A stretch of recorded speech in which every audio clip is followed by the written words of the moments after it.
Magdalena Nour, welcome to Sports Management Podcast. Thank you so much.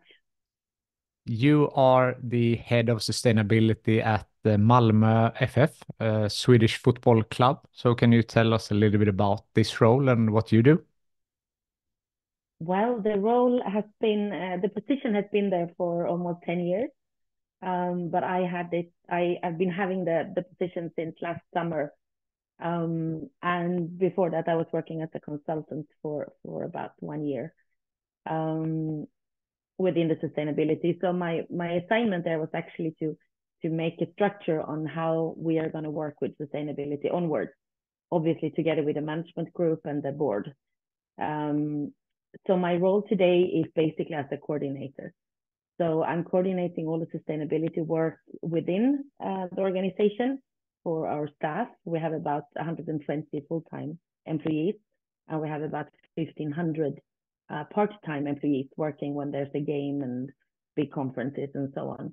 But also it's about our role in the Swedish Football Federation and in the European context. So I'm kind of in the middle. I'm like the coordinator, I would say. So I do the studies, I make the compilations, I make the agenda.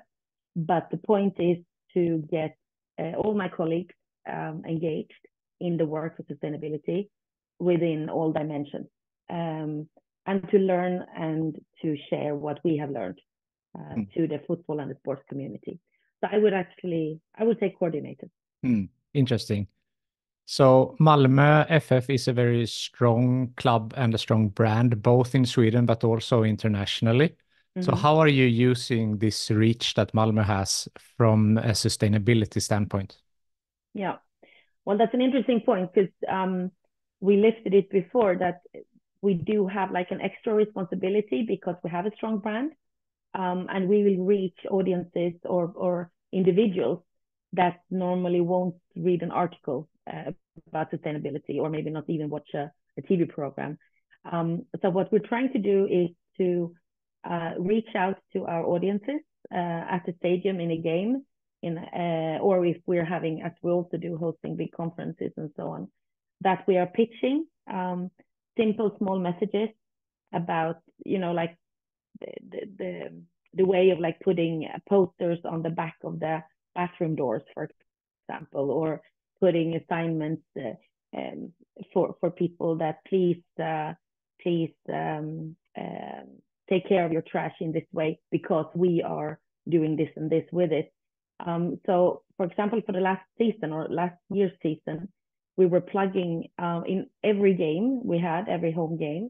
We were telling people on signs, but also on the big screens in the pitch about how much water we've been saving, 720,000 liters per year, by making the urinals water-free. So we have a chemical solution instead, so no water there. And also that we put out 96 different places to sort your garbage when you're in a game. So please use them so that we can recycle everything, plastic, paper, food, and so on. And also the fact that we are actually hiring and paying everyone working at the game. We don't do volunteers. So like I mentioned, in a game day, we have about 1,500 people extra employed. And those are working in the kitchen, in the restaurant, in the service areas, ticketing, welcoming people, all kinds of things. But all these people are paid by the hour. So it might be young people. It's many people who have their first job. And it's a lot of people who have been struggling to get a job, but they can start in this way. So these three things we have been communicating in all games last year for the audience, for the guests to see. But also what we do is that we have a management, a CEO, but also a communications and commercial manager who speak about sustainability and the importance of it as soon as they get an opportunity. And they are actually invited to many companies or the municipality and so on to, as myself, like this, for example, to spread the word on how we're working with sustainability because it's very broad. And the last thing I would say is that in the European Club Association for the elite football clubs in Europe, our CEO is on the board, and he is the head of the sustainability working group, which means that we are trying to drive change in Europe with 22 other clubs that are member of this working group, putting up standards for ECA and UEFA, in cooperation, obviously, what kind of demands we can put on clubs. But then we have to consider that you have clubs with like 1 or 2 employees, and you have clubs with 1,000 employees. So the resources are very different. Of course. So do you see yourself as the front runner with regards to sustainability and, showing good example and hoping that more clubs will follow in your footsteps? Well, we like to think so. There are many clubs doing a lot of good initiatives and making many things of it, and talking about it. And we're happy to see that more and more clubs in Sweden and Europe are actually producing sustainability reports. And the interesting part is that business is catching up here. So you have also compliance. Everyone's talking about CSRD, the new European Union regulations. And ECA is estimating that about 100 clubs in Europe, privately owned as a company, then would have to comply and report to sustainability work as a large enterprise. That will not encompass the Swedish clubs, because we are NGOs technically, even if our membership organization actually owns companies that have a pretty large turnover. But with that said, it's very interesting to see that it's both compliance, but it's also about business. We have sponsors and partners that expect us to behave in a certain way. So yeah, but we do see ourselves as front runners. I see. Are you exchanging information and ideas between the clubs within Sweden and in Europe to learn from each other? Absolutely. In Sweden, it's the Swedish elite football, which is part, so to say, for the football federation. We have regular meetings, and they have there staff there who are trying to do exactly what you're saying, to enhance exchange and learn from each other. So of course we do, and we have good examples that we've been taking from others, and we share with others. And also on a European level, I mean, this project I was mentioning before, which is financed by the European Union, managed by the University of Pisa, Santa Anna, Scuola Superiore, who are working with sustainability in sports.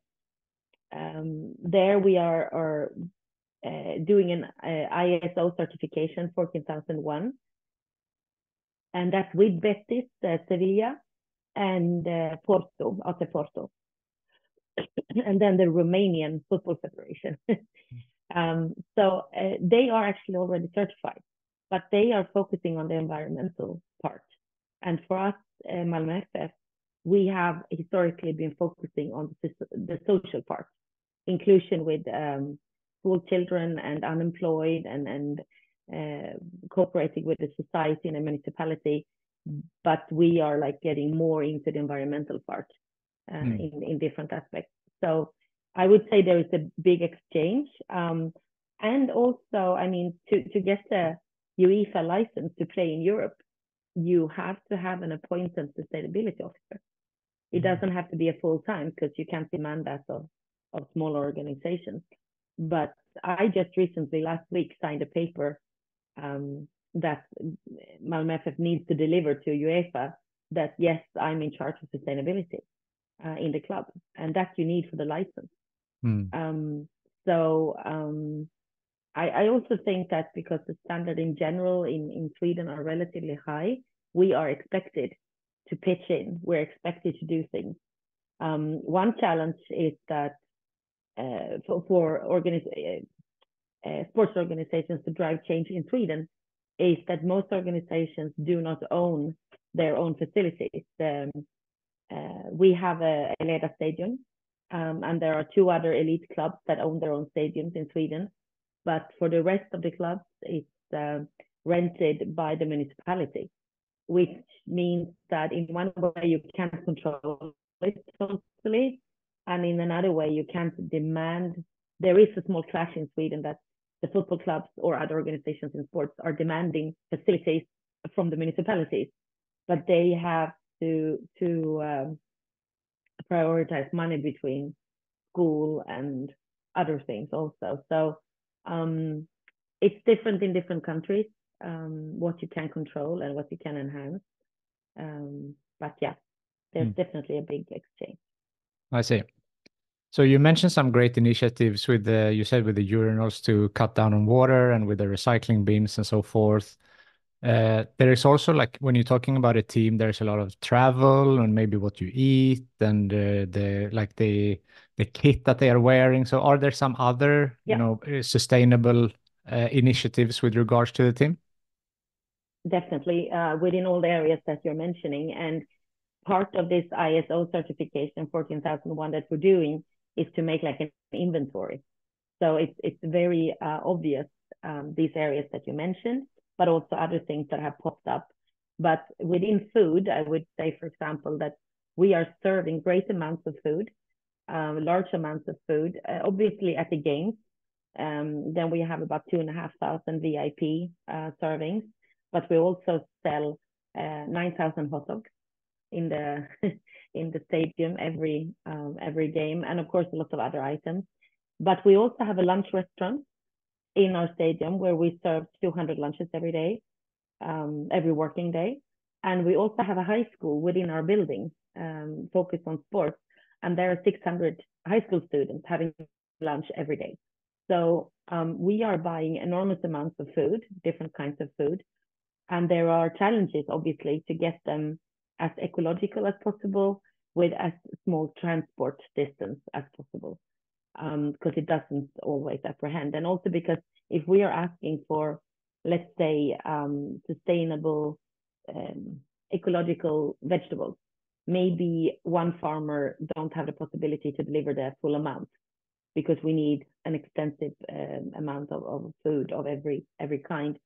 But we are very much looking into that, and we're talking very much about the preservation, so that if you use food for the buffets, for example, in the VIP areas, I can assure you that the leftovers will be served at the lunch restaurant, and the day after that, it will be served for the high school students. So obviously that puts high demands on the quality of safety, food safety, that everything is taken care of in a good way.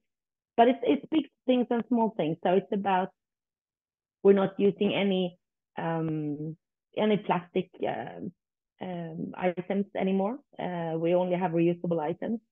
So mostly it's like glass and china and so on. But if we do need to have, there are demands, for example, from conference guests that they want sustainable food, they want vegetarian food.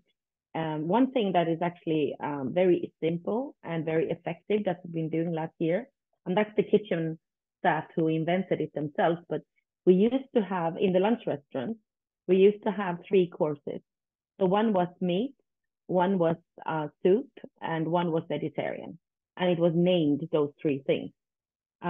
We took away the soup. The soup is still there, but it's just included to everyone, and it's smaller portions. But we have 2 courses. They're not called anything specific, but the vegetarian one is put up first. So you will always have 2 things to choose from for lunch. The first one, vegetarian, and obviously it says what's in it, but it doesn't say the word vegetarian. And then the second one will have fish or poultry or meat in it. But the funny thing is that it went from about 10% of the sales till 40% of the sales. So people obviously can appreciate vegetarian, well-cooked food. We should just not call it vegetarian. That's an initiative that worked out really, really well. And then when you're talking about transportation, obviously it's a big thing also. And I will say that as much as possible, we travel by bike in Malmö. So all the local transportations are actually by bike or by buses. But also if we don't go too far to games, it's a bus. And then it is what do you call that, biofuels or electric if possible. And then, of course, for longer games, we will have to fly because the players, the 18 players, they cannot sit still on a train for 8 hours and then expect to perform their top the day after. But we are measuring it, and we're doing statistics, and we are really trying to plan well ahead so we can take just commercial trains also. One issue there is that we don't always own the date. So that means that it's actually the commercial interest. It's the TV channels that are transmitting games. They're the ones who are owning the exact times and dates and stuff. So sometimes it's travel. The travel is difficult to plan far ahead, but we're really working on it. And I will say that for the staff, all the transportation, we only have electric cars, and we're not using any diesel in the organization, for example. The stadium is 100% green electricity run. And we are now, during the next year, we're going to put solar panels on our stadium. And these solar panels, it's quite complicated because we don't have, the stadium is only 10 years old, almost, but it wasn't planned for solar panels. So there are no big surfaces to put them on. But now we have an alternative that we hope will come through. And that's because you have a lot of, I don't know the word, but you have a lot of small areas, like the big pieces holding the whole stadium together. And you can put like a meter big plates on top of those, and many of them. And then you get as much electricity that will make us self-sufficient on an everyday work day. And then in a game day, we will have to have extra electricity from outside. So it's really going forward, small steps and big steps. And the last thing I would say that you mentioned is about the jerseys and shirts and the clothing. And yes, it is a huge challenge. You have to have different, every team has to have 2 or 3 standards. And then you have new for every season, you have new sponsors, you have new prints and so on. But what we're trying to do there, I mean, obviously we're making money on the merchandise too. So it's an important part. People want the merchandise and we want to sell it. But we are working with sustainable partners and we're putting demands on them. And it can be anything from the plastic wrapping around the clothes to how they're transported.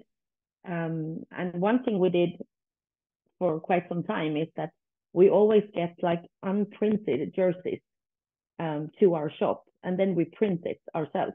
We put on the print, the names or the whatever sponsors and so on. And that means that we can have the same jerseys for a full season.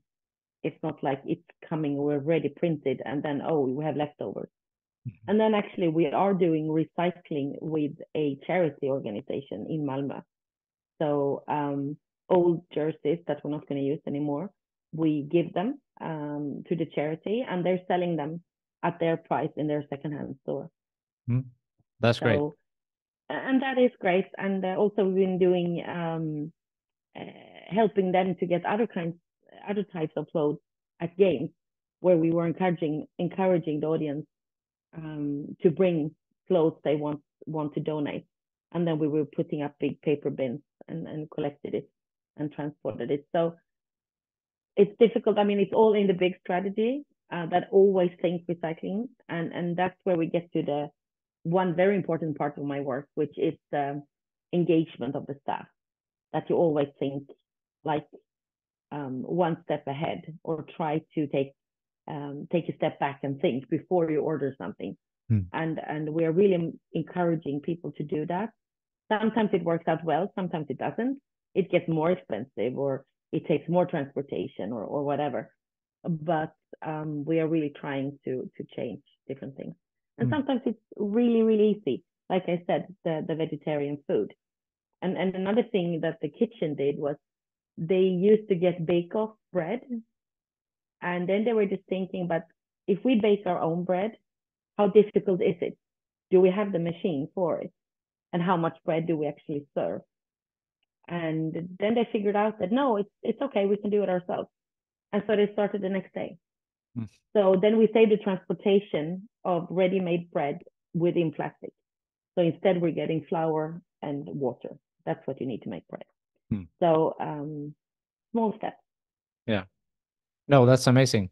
And so many, as you said, like small steps, but also some bigger ones with the solar panels. And of course, in Sweden, with the weather, we cannot maybe get, we don't get an overload of sunshine, but still, as you said, enough to power a non-match day. And I mean, all small steps, of course, are good steps. And I like what you said also in your role, that it comes with educating the internal staff on how to act and how to make purchases. So are you having some type of educations or presentations for the staff so that they can improve their day-to-day with regards to, say, sustainability? Well, I'm happy you're asking that, because actually we're putting the last finishing touches on a sustainability training course, an e-learning that will be mandatory for all full-time employees, but also in a shorter version, mandatory for all temps or all the extra people working for a game day. So I will say that it has been a theme for many years. When we have like in conferences with all the staff, it's about 120 people, but also with the players and with the coaches. We're coaching about, we have a school academy with about 1,200 students playing football as a part of their school. And then we have the football academy, where you also have a pretty big amount of kids training. And it's very important to educate the coaches and the trainers. And we have been educating them actually in the Children's Convention. So they know that children have rights as subjects. So you are a very important person in all these kids' lives. And don't underestimate the power you have, but also the effect of your way of acting. And it's also like practical things, like if you see a kid that obviously has challenges, maybe at home, maybe in school, maybe they don't look like they're doing well. It's not your job as a 17-year-old training assistant to solve it, but you can pass it forward upwards in the organization, and we will handle it. Worst case, we will make a what we call a complaint to the municipality to look into this children's everyday life. That's, I mean, in the extreme case, but that they are not alone, and we should respect the kids, and we are very important, because it's not always easy, even if you're a grown-up coach. It's not easy to realize the impact you have unless you remember it from your own childhood, which many of our coaches do, obviously. So that's for training, but also, like, for example, in the staff day we had when we had an internal conference in September, me and the sustainability team, that we have ambassadors from different kinds of the organization. I don't have any employees, so I like to call them my sustainability team. It's people with other assignments, but that they have a passion for sustainability. We actually made a Kahoot, a quiz, with all the 80 people, where they got to answer. And of course, it's a competition, so everybody wants to participate. They got to answer 12 questions on things that we've been accomplishing the last year, so we could feel really great on all the things we accomplished.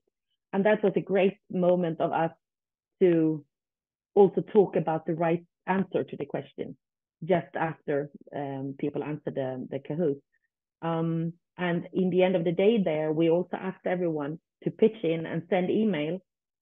They were sitting in smaller groups with things that they've been thinking about that maybe we can contribute. And actually right now we're preparing, in March, we have the next internal meeting conference.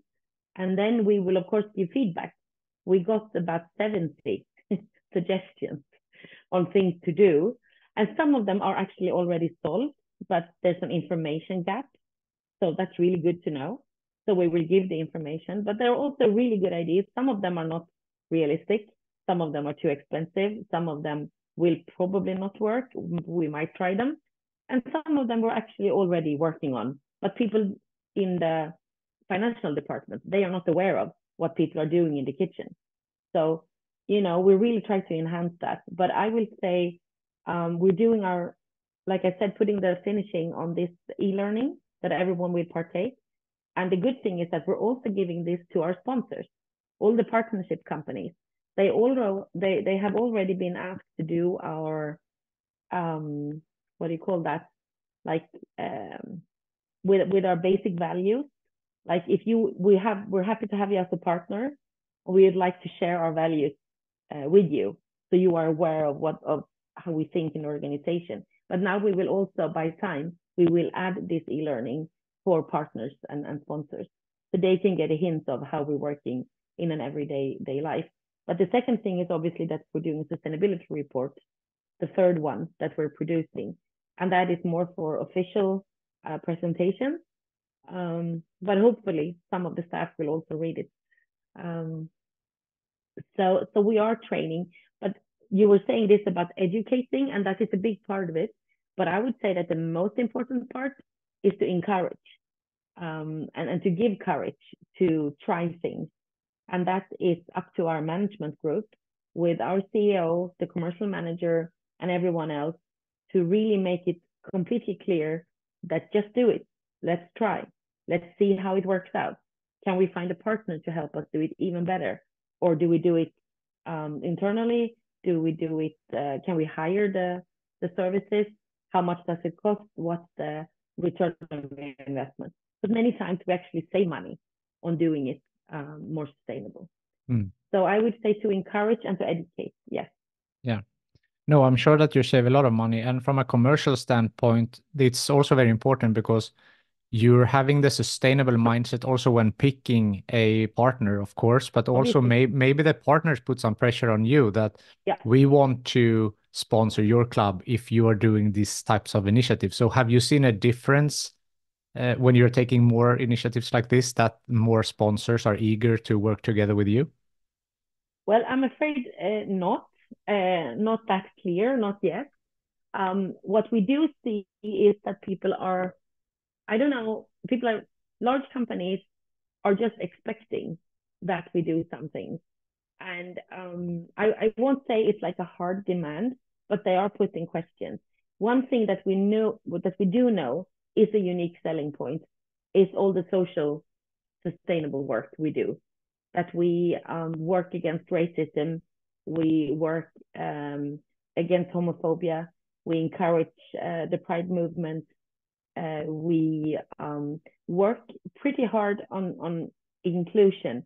It's a balance, as you understand, that we are there to win the football game. So there is automatically a tryout, and then some kids, some young people, and some grown-ups will not be allowed to participate the next season in the 18. So there we have to have a safety net with referrals to other clubs. And I know that the coaches, especially the youth coaches, it's the worst time of the year for them when they have to make the selection. So there is a balance, but inclusion in the way that coming as a spectator, you should be able to afford a ticket. There are always tickets that are affordable, not for the premier seats, but there are affordable tickets. And also that we're trying to invite schools. We're trying to go out to schools. We're having initiatives like MFF, Malmö FF in the city or something like that. MFF is Samhället. And that we have been doing several initiatives where we go out to areas where people are maybe not aware of, that everyone is welcome and that there are affordable tickets. And then we get support from our partners. Maybe someone bring the ice cream they're selling, or you bring games you're selling, or just staff. And obviously we bring the football players from the representative teams, both male and female, to just play football or write autographs or whatever, to hang out with kids. And we see a big effect on that. So I would say that what we do have to develop is the communication, because I don't think that people, I know that people in general are not aware of the extent of the sustainability work we do. And I think for our, I mean, we are one department out of many. And in the end of the day, people care about the football players and the results. So when I go to the communications department and I want to put this and this and that in different channels, they're like, okay, hold your horses. We got a new player there. We're selling this one. We're buying that one. We're achieving this and that and so on. So yes, we do get slots, but not as much as I would like to, obviously. I understand. So I think it's a big information thing too. Yeah, for sure. And as you said before, that also the communication internally, that maybe not everyone in the finance department knew some of the initiatives, but No, also, of course, then to reach also inside the club, but also outside to the society, so that they know what all the great things that you're doing as well. yeah. But I can say one thing there, that now when we have our women's team that are advancing, and they are now in like the second league in Sweden. So they have been advancing step by step the different leagues the last few years. And next season they're going to play all their games in the big stadium, in Eleda Stadium. And now we're talking about how to attract the audience that will normally go to the men's game in the Premier League, to also get them to go to the women's team, to their games. And some of them are already going, and we want more to come. But it's like we have a different product, and we have to package it in a different way to make people come there. But we do have partners who only go to the women's game. They don't care about the men. So it's and I think smart partners are targeting their target groups with diverse producting. So it there we see a difference. And obviously we are working very hard on the inclusion part of girls and women. We are far from perfect, and the whole system is not perfect. The system is broken. No, but what we are very proud of is that we've been having for a long time. We have in an municipal school just next to the stadium. We have a training academy for many years, and there have been every season you have about 200 kids trying out. They are 13, 14, 15 years old. And for every season, you have about 200 kids trying out to be one of the 30 kids that will combine their school with professional coaching. And from last August, we also have 30 girls. So that means that's the first group. But that means in 3 years, we will have 90 boys and 90 girls. And of course, that will also enhance the referrals to the other teams. So we are now looking very much into the conditions of the women's team when they kind of move into the big stadiums, because obviously we will do what we can to give them the best surroundings and support. But again, the system is not perfect, so we will not be able to give them exactly the same services and support as the male team has, but we will do our best. Yeah, and I mean, women's sport and women's football is something I've covered many times on this podcast, and it's such an interesting, call it field, but a business opportunity. And as you also mentioned, is that it is a different product, and it might attract, it might not be the exact same fan base as for the men's team. So just to find that difference to how to promote the women's team, how to support the women's team, might not be exactly the same as for the men's team. No, but it's like small things, and I think it's very important to remember, like you said, it's not the same product, but it's also important to remember that what again, it's not to give the women's team exactly the same as the men's team. It's to ask the women and their staff, their supporters, their surrounder, the entourage, what they need. Maybe they need other things to perform, to optimize their performance. Maybe it's not the same thing as the male team, and we don't know that because we didn't ask the question before. So we saw it, for example, it's a very small detail, but it's important. It's with food after away game. That if you go by train or bus and you go back and forward basically the same day or just the day before, they get their food from our own kitchen with them, and then to sit and eat in the bus or the train on the way home. And it's very interesting because both players, the women and the men, they have been performing at their top for 1.5 hours, 2 hours, and they are exhausted and they need a lot of good food, but they don't want the same food. So it's not, you can't make the same, it's not the same recipe. It's different stuff that they are happy to get. And it's like, okay, why didn't you say so? Well, and no one asked. And so it's like the balance there. So I will say that the more focus we get on getting to finding out what makes the top women team perform at their top, the better they will get. And that goes for everything. I love this thing about when you're talking about in Sweden has been big discussions for uniforms when you come to police or the army, that you have lots of women serving in the police force, and you have also women, all young women also have to do their military service today, but the underwear is not adapted. So, I mean, you can ask any sports person, what kind of underwear would you need as a police officer or an army, as a soldier to perform perfectly? Well, you can obviously not wear bad fitting, not fit underwear, because then that's all you will think about. But they get literally like an adapted version of the male underwear. And the female body doesn't look like the male body. So it will be too big in some places and too small in other places. It just doesn't work. And it's crazy. It's 2024. But I will say, not that we have a problem with the clothing or the underwear for our players, but we have other things that we can adapt. And we know from science, for example, that shoes have to look different, the women's shoes and the men's shoes, because the knee and the foot doesn't look the same. And the women are lighter normally, and so on. So you have different things.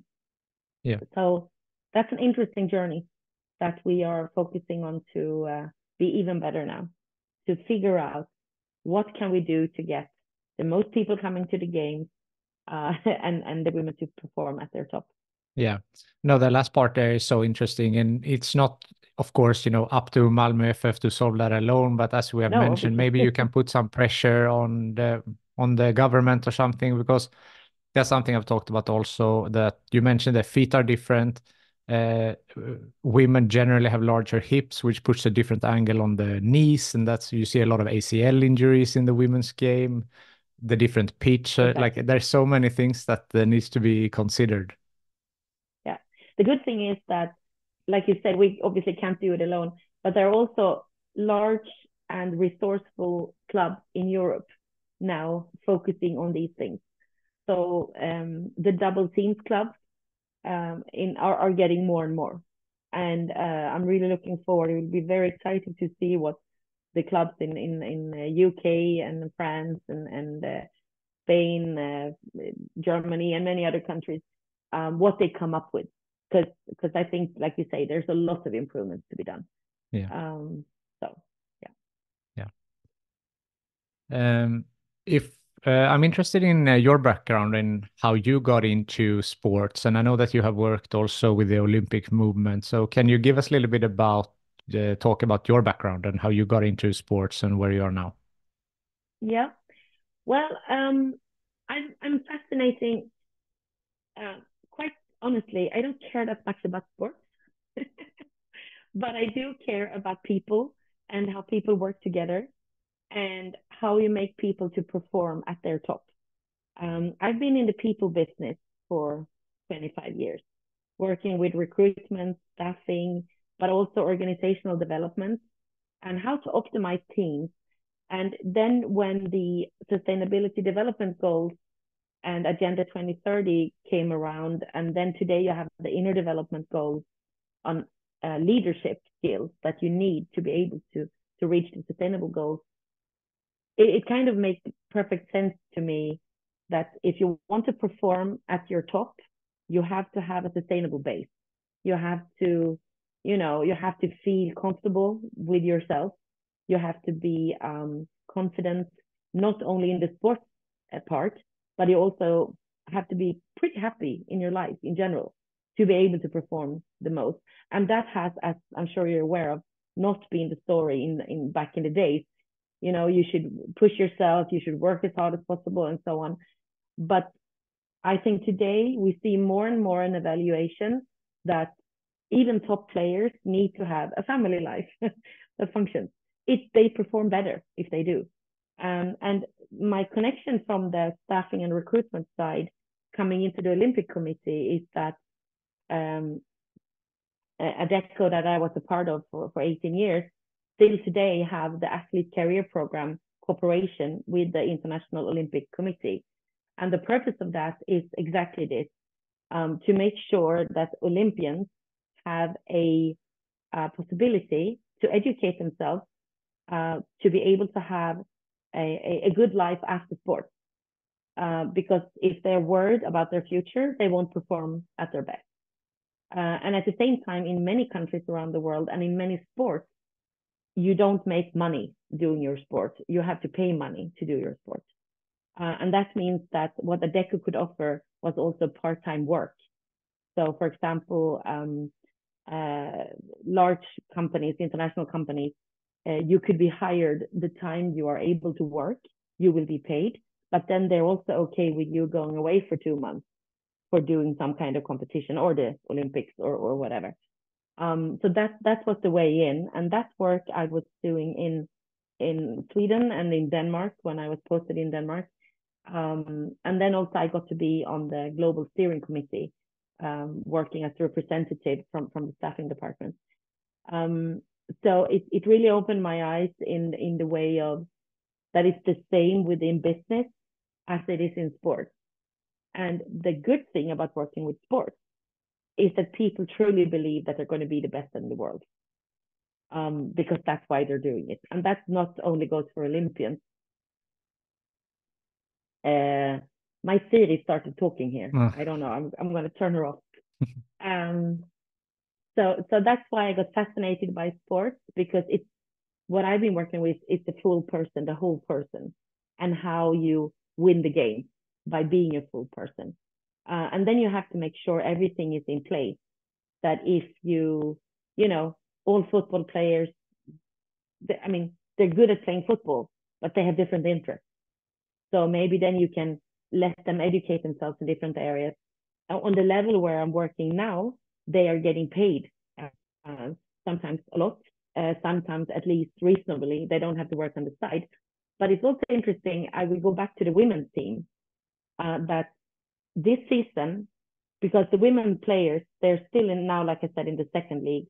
Most of them have to support themselves by a part-time job still, and many of them are studying. So we actually have players now. Now most of them will get better paid, and hopefully next season, when they're hopefully in the top league, they will have a decent salary to live off. But they will not be able to pile up money on the bank. So they still have to think about a working life after the career. But what is very interesting now is that we actually have at least 2 players in the women's team who are studying, and they need to focus on finishing their studies. So they are taking a step back this season, playing with other clubs to be able to do the studies. Because now the demands of the football are getting higher, and they will not be able to study full-time and perform at full-time. But they make the choice that for 1 year or whatever is left of the education, to go back to university and play on a little lower league to keep up the football. And those choices, we always have to see the full person behind it. It would be easy, for example, for Malmö FF to say, look, if you want to be on the team, you're on the team, otherwise you're out. But we don't do that. And I'm very, very proud of that. That we're trying to make arrangements. Because if we could pay them a top salary and guarantee that they will, go out in Europe, make tons of money and never have to work a day in their life. But we can't. And we can't do that with the young ones either. So my fascination is about this, to get the full people, the full person. And that's exactly the same as I've been doing all along in businesses. Because your staff perform better if they're healthy, if they feel good, if they're confident, if they're safe. I'm working a lot with psychological safety and the to dare to make mistakes, to develop, because otherwise we don't develop. So I'm very, very happy to be back in the sports environment. But for about 5 years, I've been more in the academic part. So now I'm back here. But it is actually the people and the organization and the performance. That's my clue. You're in the people business, as you said. I'm in the people business. So if I understood you correctly before, you said that you are not managing directly any employees, right? Correct. But when we talk about psychological safety, is that something that you also educate internally to managers who have staff? I'm not there yet. We actually we have a split HR function, and we don't have a full-time person focusing on that. So that's a part of development. And then, of course, as you understand, as you're very well aware of, within an elite football club, coaching, there are many opinions on how to coach top performance. And I'm not going to take that challenge in like making the best possible football players, because we have the sports management that obviously are doing an excellent job looking at our results. But I do think that if we're talking sustainability, it is part of my assignment too, to make sure that people have this psychological safety. And I'm very proud, actually, I will say, that we have a management who are fully aware of this. We have a CEO who is promoting exactly this. Then again, we can talk about it even more. We can train our different department leaders even more and so on. But I will say that it is a philosophy, and it goes back to the values again. We have one of the values is that the team is bigger than the individual, but the club is bigger than the team. So we are there to be a club for everyone, and it's inclusion and also diversity. As you might be aware of, maybe not everyone listening, but Malmö is one of the most segregated cities in Sweden, and it's a relatively small city, but still you can literally be on two sides of a pretty small road, and you have like completely different conditions for kids growing up, for schools, unemployment rate, health facts, statistics, and so on. And it is our job to be courageous and self-confident enough to invite everyone. We need the partners, we need the big companies, we need their money, we need their support, but we need all supporters. And like I said, there are affordable tickets. Everyone should be able to enter. And I just want to mention one thing there, because once my phone number came up on the homepage as head of sustainability and so on, it's like people are just phoning any random phone numbers. When, is the game on today? What time is it? Or where do I get tickets? And I'm like, I'm working with sustainability. I have no idea. But the people call randomly, weekends, evenings, whatever.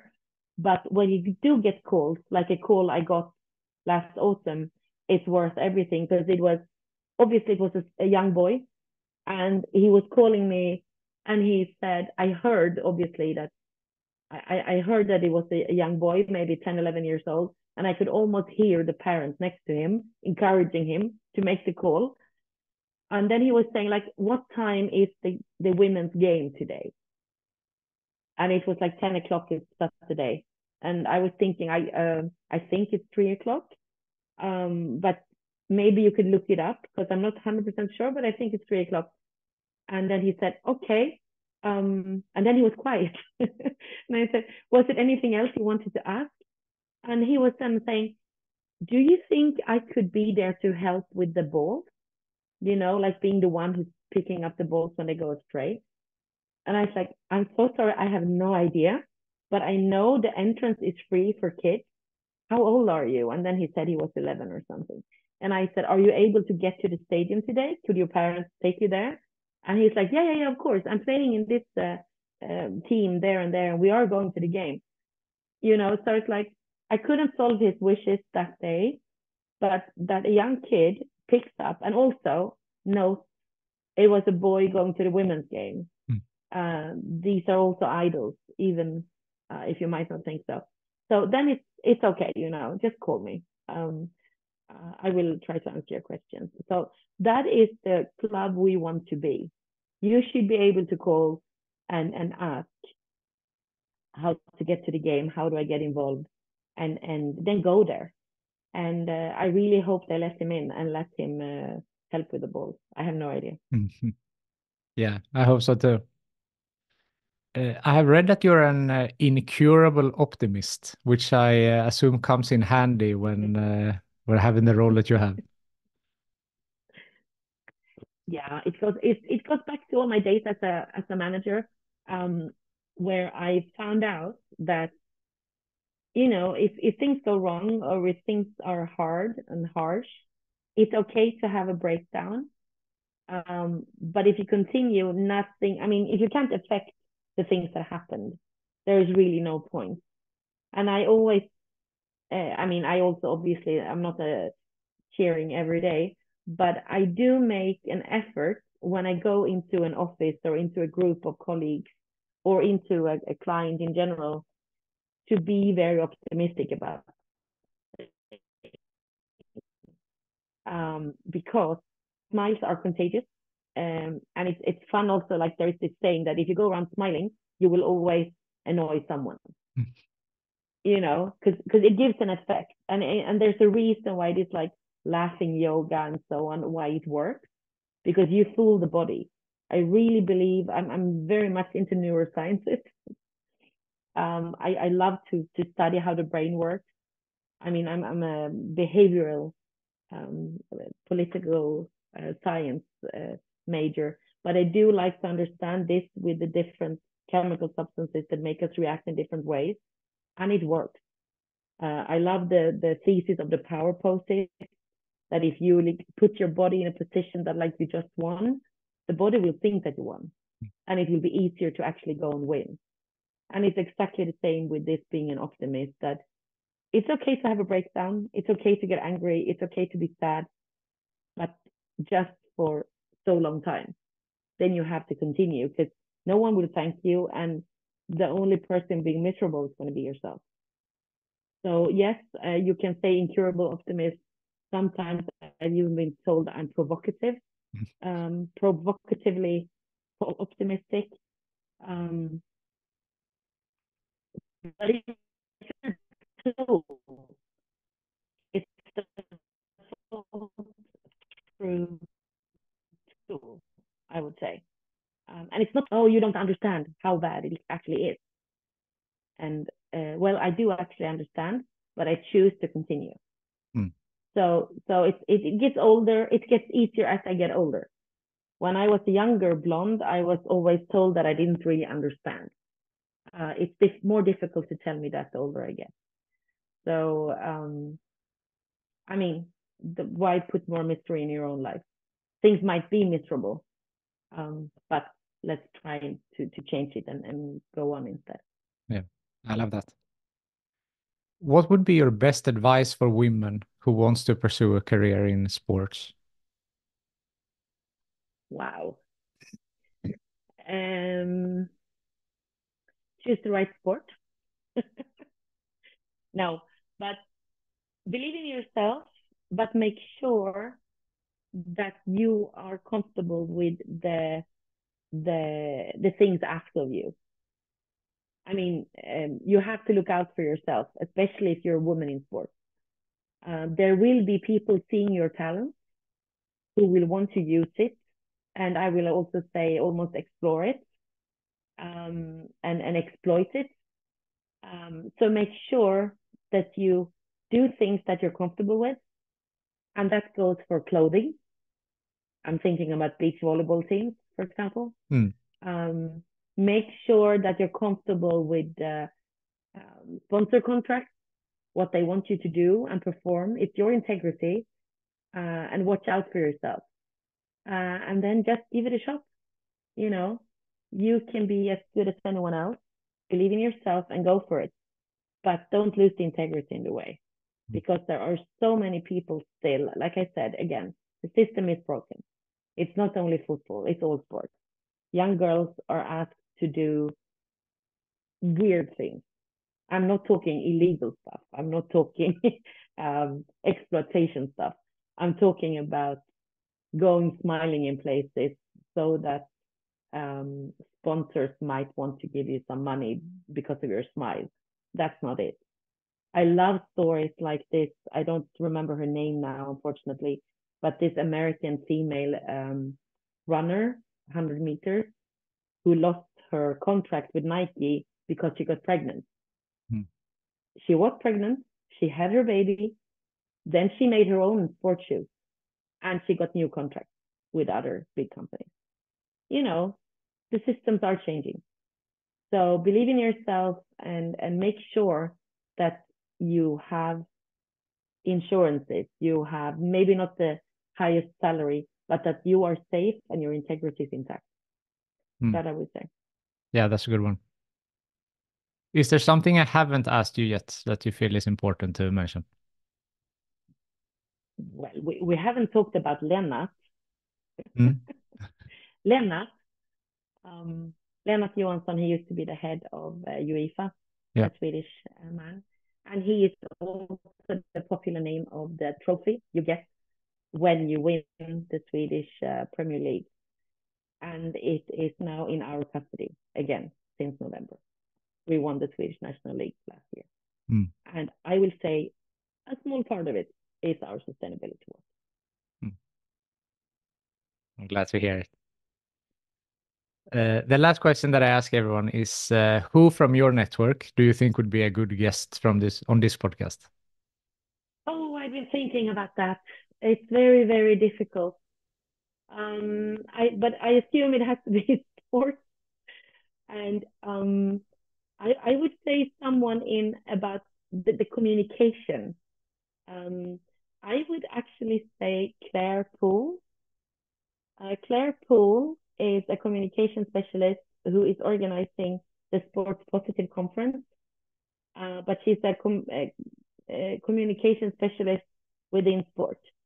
So I think it would be interesting to talk to her about how important it is to communicate what you're doing internally and externally. And I'm sure she can also say how you do it. She's based in the UK, but she works globally, I would say. Oh, that would be very interesting. And also, since we talked a lot about communication today also on this podcast, so it ties it nice together. So thanks for that. Magdalena, thank you so much for taking the time to be on Sports Management Podcast. Thank you for having me.